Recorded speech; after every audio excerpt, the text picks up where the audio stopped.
சுருக்குமடி வலையை முற்றிலும் தடை செய்ய வலியுறுத்தி நாகை மாவட்ட மீனவர்கள் 2வது நாளாக வேலைநிறுத்த போராட்டத்தில் ஈடுபட்டுள்ளதால் 600க்கும் மேற்பட்ட விசைப்படகுகள் கடலுக்கு செல்லாமல் கரையில் நிறுத்தி வைக்கப்பட்டுள்ளன.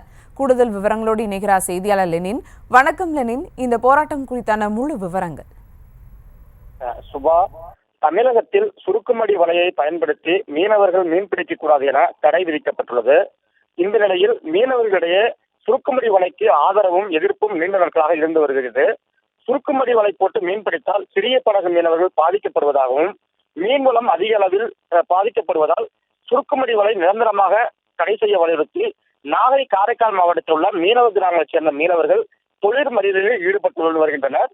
நாகை மாவட்டம் அக்கரைப்பட்ட மீன்பிடி துறைமுகத்தில் நாகை, காரைக்கால் மாவட்ட மீனவர்கள் கூட்டம் நேற்று நடைபெற்றது. கூட்டத்தில் அக்கரைப்பேட்டை, கீழ்ச்சாங்குப்பம், காரைக்கால் மேடு, திருஞ்சல்மேடு உள்ளிட்ட மீனவ கிராமத்தைச் சேர்ந்த மீனவ பிரதிநிதிகள் கலந்து கொண்டனர். இதில் தடை செய்யப்பட்டுள்ள சுருக்குமடி வலையை பயன்படுத்தி ஒரு சில மாவட்ட மீனவர்கள் மீன்பிடித்து வருவதாகவும் இதை உடனடியாக தடுக்க வேண்டும் எனவும் சுருக்குமடி வலையை அரசு முற்றிலுமாக தடை செய்ய வேண்டும் என தீர்மானம் நிறைவேற்றப்பட்டது. மேலும் சுருக்குமடி வலையை முற்றிலும் தடை செய்ய வலியுறுத்தி மீன்பிடிக்க செல்லாமல் தொழில் முறையில் ஈடுபட்டு போவதாக அறிவித்தனர். இதனையொட்டி நாகை மாவட்டத்தைச் சேர்ந்த மீனவர்கள் இன்று 2வது நாளாக தொழில் முறையில் செய்து மீன்பிடிக்க செல்லாமல் உள்ளனர். இதனால் நாகை மாவட்டத்தில் உள்ள 27 மீனவ கிராமங்களைச் சேர்ந்த 600க்கும் மேற்பட்ட விசைப்படகுகள், 3000க்கும் மேற்பட்ட பைபர் படகுகள் கரையில் நிறுத்தி வைக்கப்பட்டுள்ளது.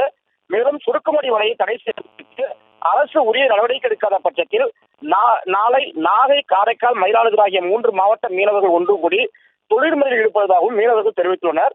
புரட்டாசி மாதம் அசைவ உணவு விற்பனை மந்தமாக இருக்கக்கூடிய சூழ்நிலையில் தற்போது நாகை மீனவர்கள் வேலை நிறுத்தத்தில் ஈடுபட்டதால் மீன்பிடி தொழிலை சார்ந்த 10,000க்கும் மேற்பட்ட அவர்கள் பாதிக்கப்பட்டுள்ளனர். சுபா, விவரங்களுக்கு நன்றி. செய்திகளை உடனுக்குடனும் துல்லியமாகவும் தெரிந்து கொள்ள சப்ஸ்கிரைப் பண்ணுங்க.